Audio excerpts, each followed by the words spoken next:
পশ্চিমবাংলায় কোনো মন্ত্রী, যোগ্য মন্ত্রী তো মমতা ব্যানার্জি রাখেননি। তো সে কারণে আরেকজন অযোগ্য মন্ত্রী আমাদের পূর্ব মেদিনীপুর থেকে গেছেন, যার নাম বিপ্লব রায় চৌধুরী। এই অযোগ্যতার কারণে উনি 2016 সালে সিপিআইএমের প্রার্থীর কাছে ওখানে বিধানসভায় হেরেছিলেন। তখন ভরা যৌবন ছিল তৃণমূল কংগ্রেসের 2016 সালে, এবং তার পাল্টা বিবৃতি দিয়েছেন শাহজাহানবাবু।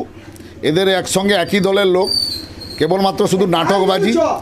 শাহজাহানবাবু এই কারণেই বিবৃতিটা দিয়েছেন, কারণ এখানে ওনাকে থাকতে হয়, এখানে মান বাঁচাতে হবে, আর মৎস্য চাষিদের এখানকার ভোট নিতে হবে। সেই কারণেই শাহজাহানবাবু বিবৃতি দিয়েছেন। এত প্রেম শাহজাহানবাবুর মৎস্য চাষিদের প্রতি যদি হয়, তাহলে প্রত্যেক দিন পুলিশ যে অ্যাপ্রোচ রোড শ্রীরামপুর ব্রিজে টাকাটা তুলছে, সন্ধ্যে থেকে রাত্রি 10টা পর্যন্ত আপনারা সাংবাদিকরা গিয়ে দেখুন যে প্রত্যেক দিন পুলিশ যে তোলাবাজিটা করছে প্রত্যেক দিন, আজকে কয়েক বছর লাগাতার ধরে তার প্রতিবাদ করতে পারতেন, করেননি কখনো প্রতিবাদ। তাহলে পুলিশ যারা মাছ চাষ করে তারা এখান থেকে গাড়ি যাচ্ছে, এখান থেকে একটা টাকা দিচ্ছে, কোলাঘাটে দিচ্ছে, নিমতৌড়িতে দিচ্ছে, বিভিন্ন জায়গায় পুলিশের তোলাবাজিতে দিতে দিতে সর্বশান্ত চাষির বাড়ি পর্যন্ত কতটুকু টাকা আসে একমাত্র চাষিরা জানে, কি যন্ত্রণায় তারা চাষ করছে। যে মন্ত্রী যে কথাটা বলেছে ওর কথাকে আমরা ধিক্কার জানাই।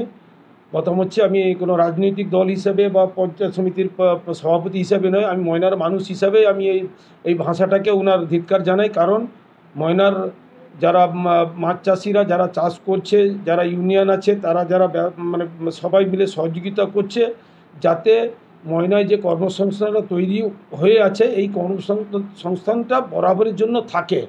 মানুষ ব্যক্তিগত বেনিফিট পাচ্ছে, এলাকার মানুষ কাজ পাচ্ছে। তা সত্ত্বেও মন্ত্রী যেটা বলেছে এটা আমাদের কোনো দলীয় কথাবার্তা নয়। হতে পারে উনি পদাধিকারী, বড় পদ হতে পারে, কিন্তু এটা সাধারণ মানুষ এই কথাটাকে কোনো হিসাবে আমিও মেনে নিতে পারিনি। বিরোধী দলনেতা ময়না ভট্টাচার্য বলছেন যে আপনারা হচ্ছে ময়নাবাসীর কাছে ভালো হওয়ার জন্য স্টেটমেন্ট দিচ্ছেন, মন্ত্রী কথাটা ঠিক না। আমরা ময়নাবাসীর জন্য আমরা উন্নয়ন করেছি। আমরা পড়ে আছি, রাত্রে পড়ে থাকি, দিনে পড়ে থাকি, বর্ষায় থাকি, শীতে থাকি, গ্রীষ্মকালে থাকি। আজকেও একটা খারাপ বার্তা যখন এসছে আমরা তার প্রতিবাদ করছি। ওরই কোথাও ছিল নি, নিজের জায়গা তো ছেড়ে কোথাও অন্য জায়গায় পালিয়ে গেছে ভোটে দাঁড়াতে দাঁড়াতে। তারা তো সব ওই ছাপ্পা মেরে জিতা, তাদের আর মুখ দিয়ে আর ভালো কথা কী করে বেরোবে। সব জায়গায় রাজনীতি, আমরা এই সব জায়গায় রাজনীতি এসব নিয়ে করতে চাইনি। এতে কেউ খারাপ ভাবতে পারে, কেউ ভালো ভাবতে পারে। বলছে যে বিধায়ক বিধানসভায় গিয়ে বলছে যে মৎস্য চাষিদের জন্য লড়াই করছে, কেন্দ্রতে গিয়ে কেন্দ্রমন্ত্রীকে গিয়ে বলছে। এত বলার কি দরকার আছে? উনি মৎস্য চাষিদের জন্য নিয়ে আসুক না উন্নয়ন। উনি যারা মৎস্য চাষ করে তাদের জন্য যদি উন্নয়ন নিয়ে আসে, আমরা কি ওখানে বাধা দিব? আমরা তো আরও স্বাগত জানাবো।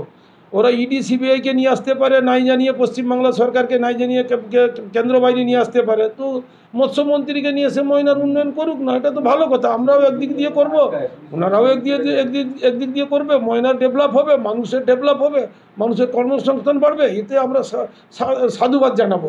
এখানে আমরা রাজনীতি কোনো রং লাগাতে চাইনি। কারণ মৎস্যজীবী যারা আছে এটা হচ্ছে ময়নার মানুষ, এটা কোনো রাজনৈতিক দলের নয়।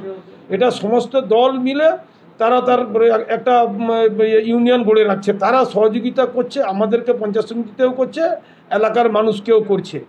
বাকি ওরা কি বলছে না বলছে, ওটা তো এত বলছে যে পুলিশ তোলা তুলে।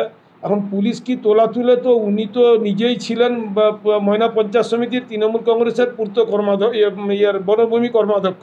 উনি তখন প্রতিবাদ করলেননি কেন? বিজেপিতে গেলেই কি এই মানে এই তৃণমূলের বিরুদ্ধে বলতে হবে, বলার জন্য বলতে হবে, সেটা ঠিক আছে। কিন্তু উনি তো ছিলেন, উনি তো দেখতেন, উনি ধরতেন।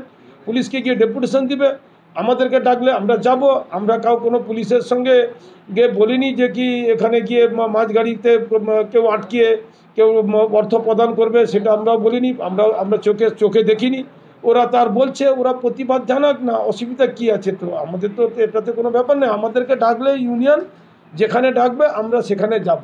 ইউনিয়ন বলছে কোটি কোটি টাকা ক্ষতি হয়েছে মন্ত্রী।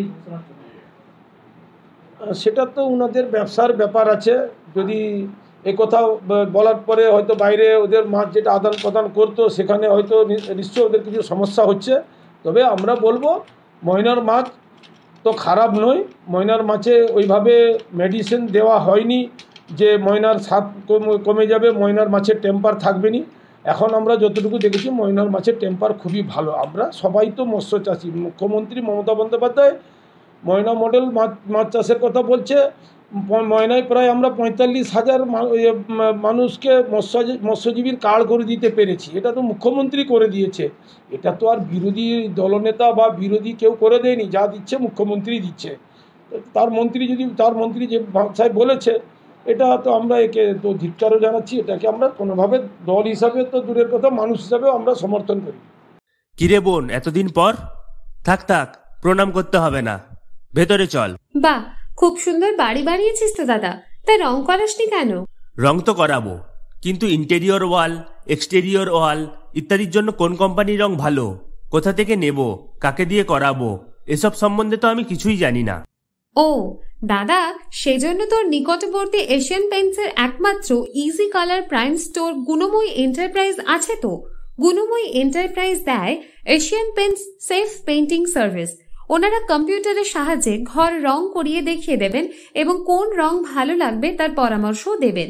তার সাথে ওয়ারেন্টি কার্ডও দেবেন। আমার বাড়িতে এসে রং কেমন হয়েছে দেখে ছবিও তুলে নিয়ে গেছে। বেশ ভালো তো। তুই তাহলে এক্ষুনি আমাকে গুণময়ী এন্টারপ্রাইজের ঠিকানা আর যোগাযোগ নাম্বারটা দিস। গুণময়ী এন্টারপ্রাইজ, ঠিকানা জলচক, পিংলা, পশ্চিম মেদিনীপুর। যোগাযোগ নাম্বার 8240720151।